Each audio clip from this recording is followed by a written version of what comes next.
Anda lebih suka dipanggil sebagai, ini harus pilih salah satu ya, pengamat politik, ilmuwan politik, atau surveyor? Mungkin nomor 1 dan nomor 3 kali ya, karena memang saya tidak berpotensi untuk menjadi ilmuwan, karena buat saya yang namanya ilmuwan itu ya basisnya di kampus, ya, dan memang sangat kalau Anda kan basisnya di pasar.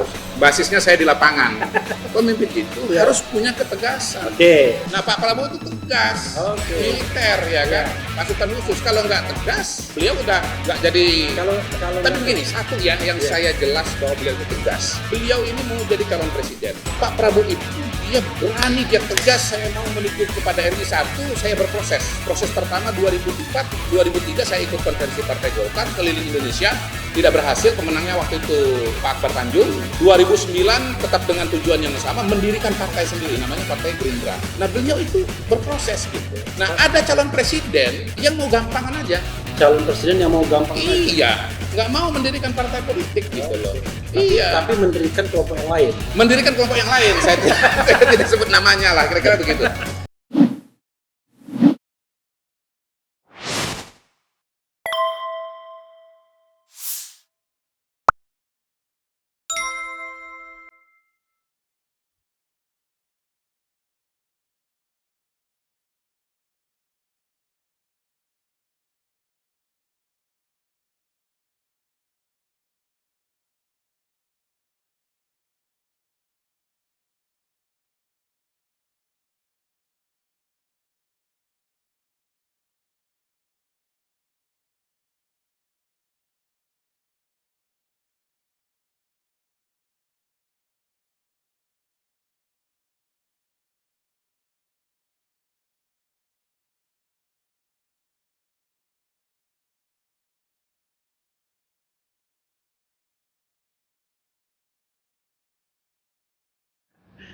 Beliau adalah Muhammad Qodari, Bung.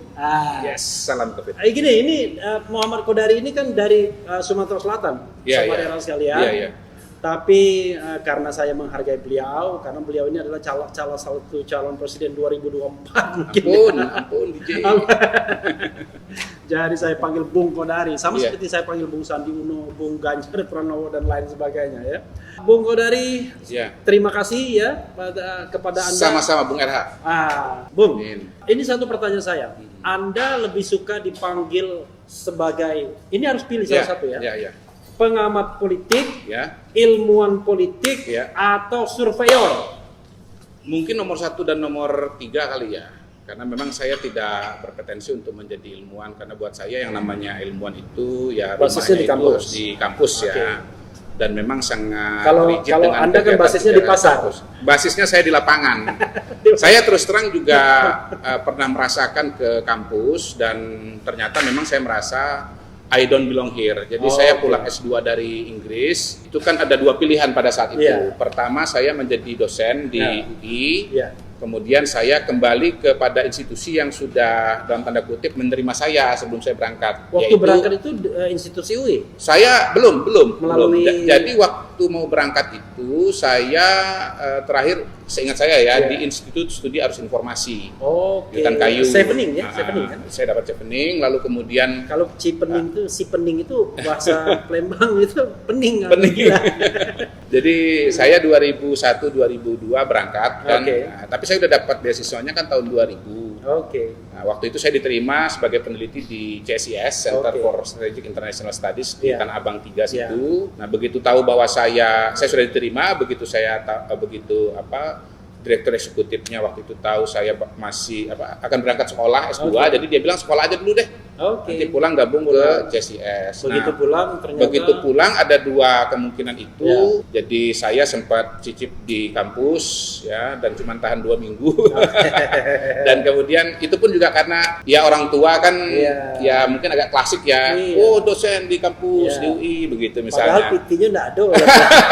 Jadi ya rupanya saya memang lebih suka dengan pertandingan di lapangan begitu ya. Dan saya waktu itu ke CSIS. Tapi kan belum jelas juga disebut pengamat politik atau surveyor. Harus pilih salah satu. Nggak bisa, karena disitulah perbedaan saya dengan yang lain. Ada yang pengamat tapi bukan surveyor. Nah, yang pengamat bukan surveyor, dia bisa melakukan analisa, tetapi analisa dia cuma separuh. Nah, itu kalau pengamat bukan surveyor, itu pengamat separuh itu. Kan harus agak bombastis sedikit ya. Iya, supaya banyak yang nonton gitu ya. Yang penting jangan nyebut huruf L. Jangan nyebut huruf L gitu. Jadi pengamat separuh, saya menjadi pengamat politik. Lo lagi. Nah, itu dia lo lagi. Jadi kan kita kan pengamat politik ya, bukan pengamat yang lain kan. Lo lagi. Pertama memang pemimpin itu harus punya ketegasan. Nah, Pak Prabowo itu tegas, militer ya kan, pasukan khusus. Kalau nggak tegas, ya beliau udah nggak jadi. Tapi begini, satu ya yang saya jelas bahwa beliau itu tegas. Beliau ini mau jadi calon presiden. Dari tahun 2003, minimal 2004. 2003 lah saya katakan. Kenapa saya nyebut 2003? Karena kalah di konvensi. Karena waktu itu beliau ikut konvensi Partai Golkar gitu. Nah, beliau konsisten dengan prosesnya ya. Dan beliau mau berjuang bersusah payah, berkeringat ya. Dengan cara apa? Mendirikan partai politik. Gagal 2004 jadi calon. Menuju 2009 Prabowo ya itu mendirikan Partai Gerindra. Nah, Partai Gerindra. Saya agak tahu ceritanya karena kebetulan beberapa teman di sana. Misalnya kayak Fadlizon kan teman kuliah, teman apa di UI begitu kan. Terus sekjennya kenal lama gitu. Jadi 2007 2008 beliau angkatan 90, Bung angkatan 91. Siapa? Bung Saya 92. Oh, 92. Iya, 91 tuh, Bung. Saya 89. Oh, 89. Oh iya. Berarti masih muda sekali ya. Makanya. Berarti sering ketemu dengan Oke, lanjut ya. Jadi mendirikan partai politik. Terus terang waktu itu seseorang yang kemudian jadi pimpinan itu ketemu dengan saya 2007. Mas Kodari, gimana menurut Mas Kodari kalau Pak Prabowo jadi calon presiden? Saya bilang serius. Siapa itu? Seseorang. Mungkin jangan nyebut nama ya. Dari partai tapi lain. Tempat pertemuannya saja. Tempat pertemuannya di salah satu hotel di Jakarta ini. Inisial KC. KC ya. Tempat hotelnya dicicil dulu kan. Gitu. Tapi pertanyaannya ini faktual nih. Gimana Mas Kodari? Kuningan City, Kuncit. Enggak. Ini kan cerita lama. Pasti hotelnya juga lama. Kelepasan. Kelepasan yang sengaja. Itu salah satu strategi supaya rame. Banyak inisial. Iya. Ini punya acara. Jadi saya bilang waktu itu, serius? Iya Mas. Loh, Anda tahu nggak? Indonesia ini 2 juta kilometer persegi. Lebih dari 500 kabupaten kota. 8.000 kecamatan. Saya bilang 70.000 desa. Emang gampang? Emang bisa? Mahal loh itu. Sanggup? Sanggup Mas. Itu juga saya. Biayanya ada. Nah, disebutlah nama salah satu saudara lah.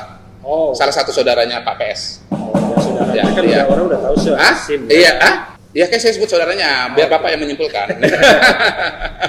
Ya itu udah rahasia umum kan? Ya?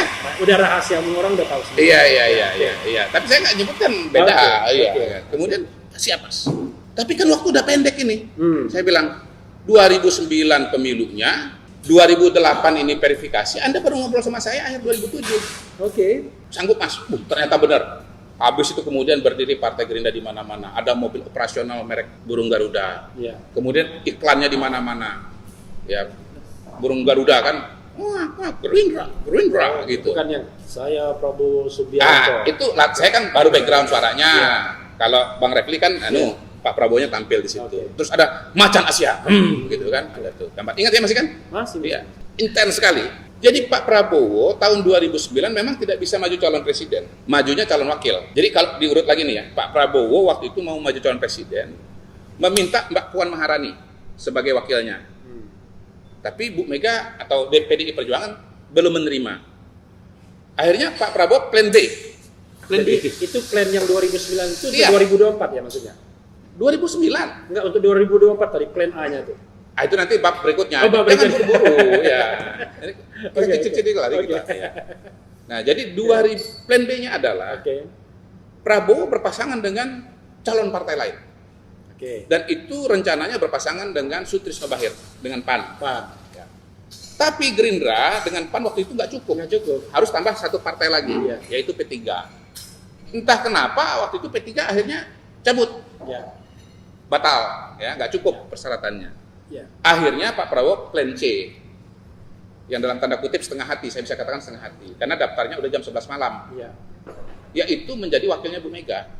Ya gagal kan, kalah kan waktu itu, memang SBY saat itu sangat kuat memang. Ya. Nah jadi poinnya adalah Pak Prabowo itu dia berani, dia tegas, saya mau menuju kepada RI 1, saya berproses. Proses pertama 2004, 2003 saya ikut konvensi Partai Golkar keliling Indonesia, tidak berhasil, pemenangnya waktu itu Pak Akbar Tanjung, ya. 2009 tetap dengan tujuan yang sama, mendirikan partai sendiri, namanya Partai Gerindra. Gitu. Perolehan di atas PT, tapi kemudian masih kecil, ya sekitar 4%, 5% lah. Gitu. Nah beliau itu berproses gitu. Nah ada calon presiden yang mau gampangan aja. Calon presiden yang mau gampangan aja? Iya, nggak mau mendirikan partai politik gitu loh.